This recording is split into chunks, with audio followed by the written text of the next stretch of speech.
निर्वाचन एवं विभिन्न दिग उपरे सबु दिग उपरे आलोचना विचार विमर्श करिसेंती। ओडिशा आपण माने जानी श्रीयुक्त नवीन पट्टनायक नेतृत्व में ओडिशा आज सफलता पाई चली एवं उन्नतिर नेक्स्ट लेवल को उच्चतर सफा को नवापाई प्रयास जारी रही।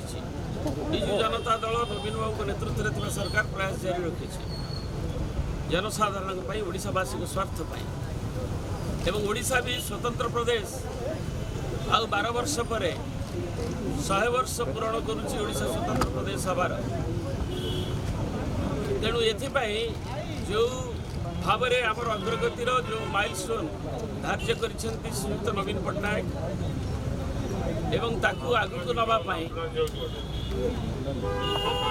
जहाँ आवश्यक पड़ो ओडिशावासी ओडिशार स्वार्थ दृष्टि विजु जनता दल से निष्पत्ति नब।